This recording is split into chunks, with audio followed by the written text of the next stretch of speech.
La idea con todo esto es hablar con la Biblia que ustedes tienen en casa, y no usar una propia traducción para que después no digan que yo me estoy inventando las cosas.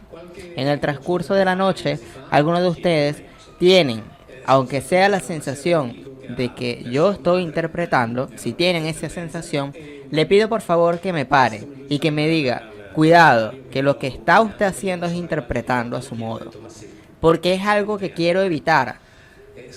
Es decir, cortar con ese patrón de tener la necesidad de interpretar algo que no hay necesidad de hacerlo, puesto que ya está escrito en la Biblia en este caso, en las reales traducciones. Y estos, los que usan la interpretación, es para convencer una cosa que por otro lado han hecho muy bien, y es que la Biblia habla de Dios. Y eso es lo que quieren hacer convencer, el que la Biblia habla de Dios. Más que para esos, ellos deben necesariamente interpretarlo así. Pero como yo no tengo que convencer a nadie, yo hago de cuenta de que lo que está escrito es verdad.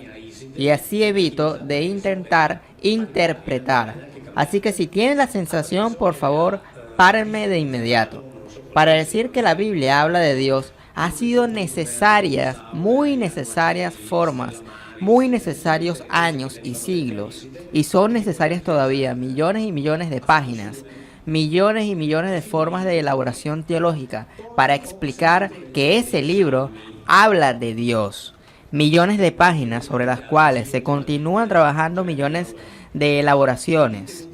Por ejemplo, cuando agarramos un libro, sabemos de inmediato cuál es el personaje principal, el protagonista y los personajes secundarios.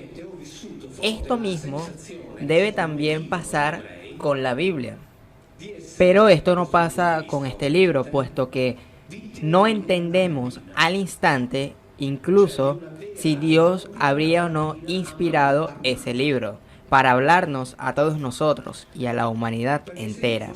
Así que entonces, si el libro es claro al respecto de quiénes son los protagonistas, en este caso en la Biblia, me pregunto, ¿qué necesidad hay de toda una serie de intermediarios que expliquen que ese libro habla de Dios?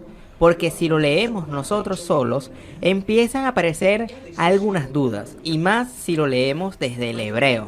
Incluso después de haber escuchado decir que ese libro habla de Dios, surgen algunas preguntas si lo leemos correctamente. El problema es que no lo leemos.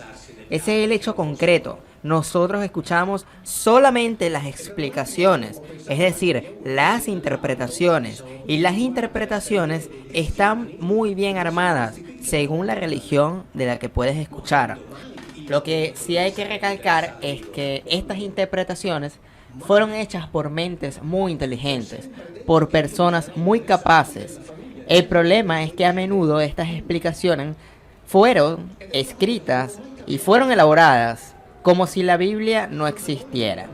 No a partir de la Biblia, ni de lo que dice, ni de la parte literal, sino como si la Biblia no existiera, es decir, son explicaciones elaboradas en un primer momento en el sentido de que los teólogos deben ocuparse de la teología, es decir, deben ocuparse de la idea de Dios, del cual nadie sabe nada, que ellos mismos elaboran de los atributos que le atribuyen a esta misma idea de Dios que ellos mismos formaron y sobre las cuales discutirán durante muchos siglos.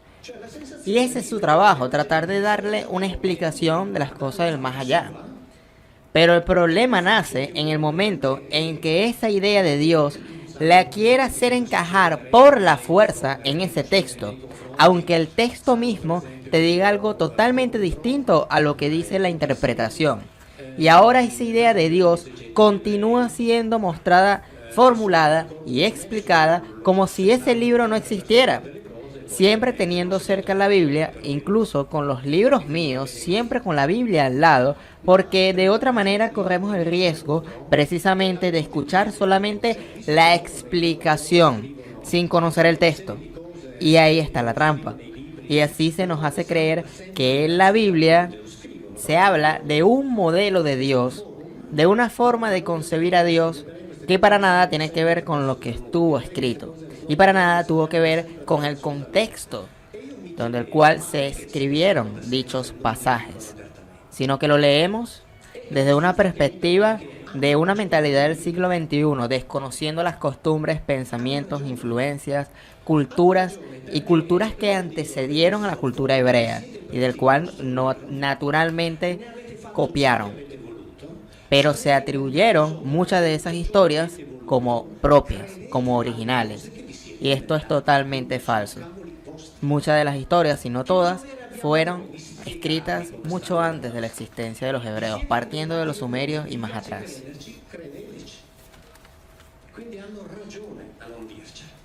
Y esto forma una primera parte del condicionamiento.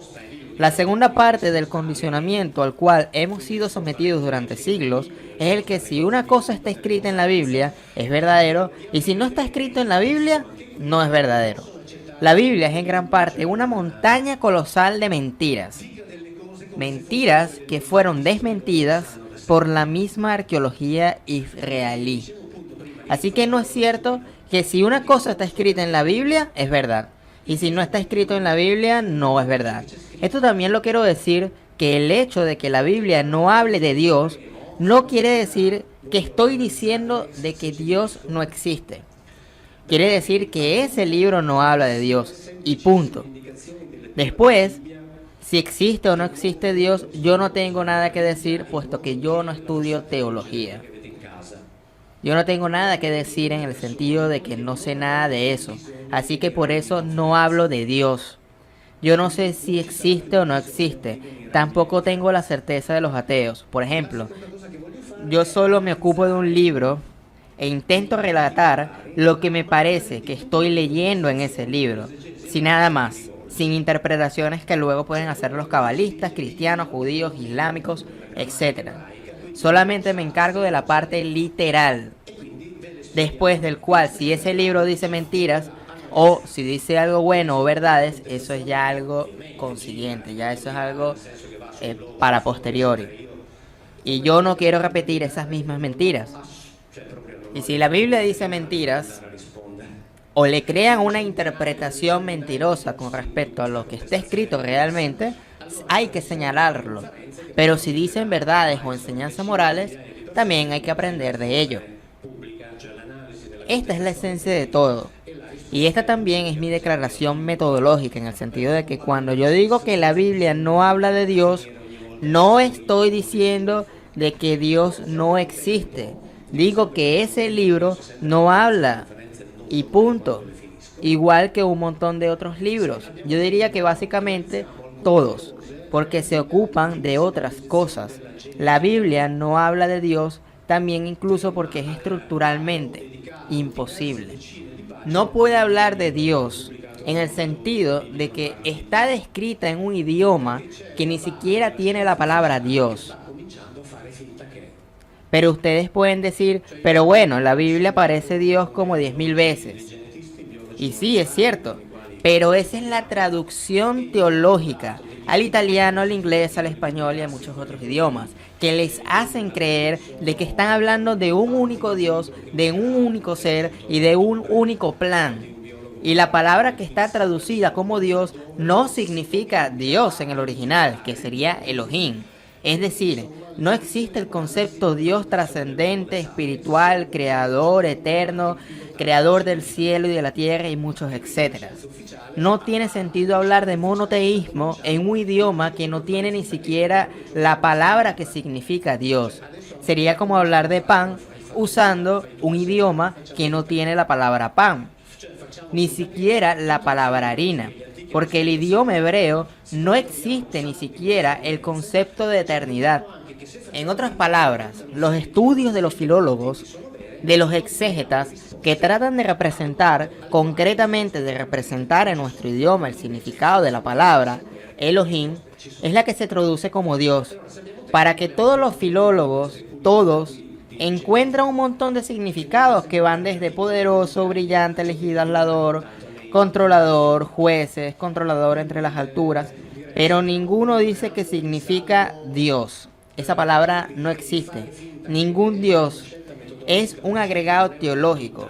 aquí está la declaración formal, no existe la palabra Dios y son todos estudios que cuando buscan darle un significado a esa palabra, buscando los significados de la raíz original, encuentran todos los tipos de significado, pero nunca, nunca, nunca encuentran la palabra Dios, porque la palabra Dios, nace del latín y a su vez del griego, teos.